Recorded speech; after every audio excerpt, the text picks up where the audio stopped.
Assalamualaikum warahmatullahi wabarakatuh. Kami dari kelompok 13 akan mempresentasikan hasil diskusi kami terkait manajemen akreditasi SD dan MI. Saya Cindy Virginia. Dan saya Putriana Salsabila. Di sini kami akan menjelaskan terkait manajemen akreditasi MI atau SD, pengertian komponen-komponen serta strategi untuk persiapan akreditasi MI atau SD. Selanjutnya, materi yang pertama akan dijelaskan oleh Pengertian manajemen akreditasi SD atau MI.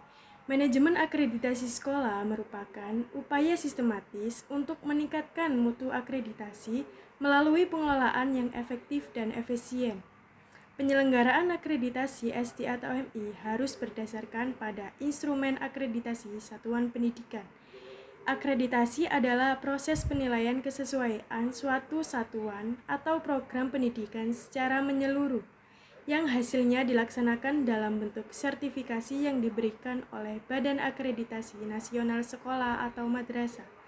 Dalam hal ini, Badan Akreditasi Nasional Sekolah atau Madrasah bertanggung jawab atas pelaksanaan akreditasi tersebut.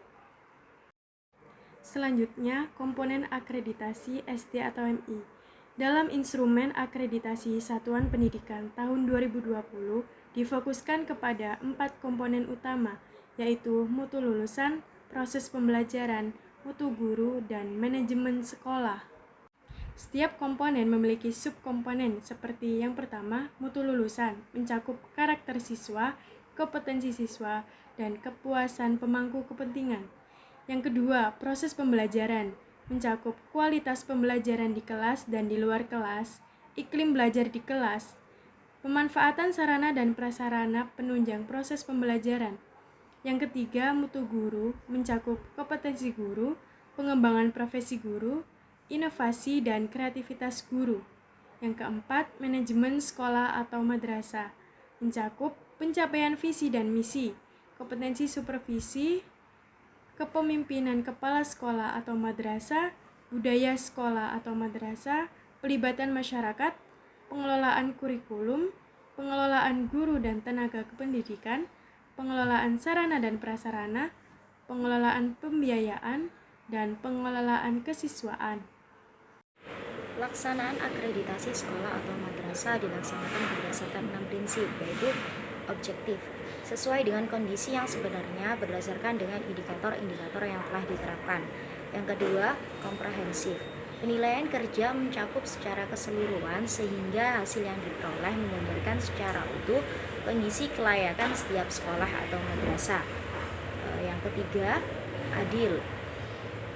Jadi dalam pelaksanaan akreditasi tidak membedakan sekolah atau madrasah, semua dilayani dengan dan diberlakukan adil dan tidak diskriminatif. Selanjutnya yang keempat ada transparan. Transparan yaitu informasi berkaitan dengan akreditasi sekolah atau madrasah seperti perangkat akreditasi, pedoman operasional standar atau POS, jadwal, sistem penilaian, dan hasil akreditasi yang dapat diakses oleh masyarakat. Dan yang kelima ada akuntabel. Akuntabel yakni akreditasi sekolah dapat dipertanggungjawabkan kepada para pemangku kepentingan. Dan selanjutnya yang keenam ada profesional.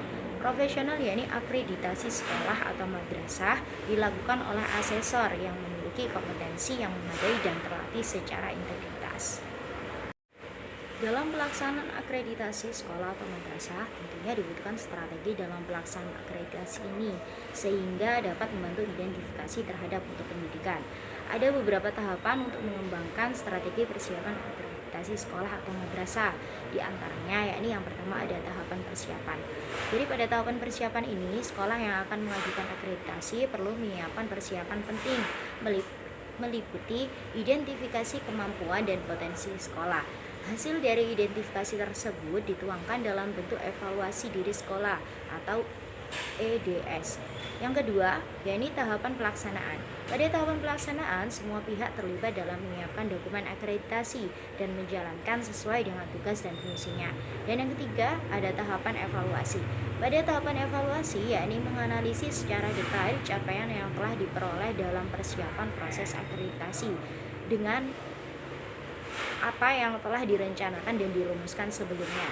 Dan yang keempat adalah tahapan tindak lanjut. Pada tahapan tindak lanjut ini merupakan tahapan akhir untuk menyelesaikan seluruh administrasi yang diperlukan selama proses akreditasi sesuai dengan persyaratan utama yang telah ditetapkan oleh Badan Akreditasi Nasional Sekolah atau madrasah, yaitu BAN-SN.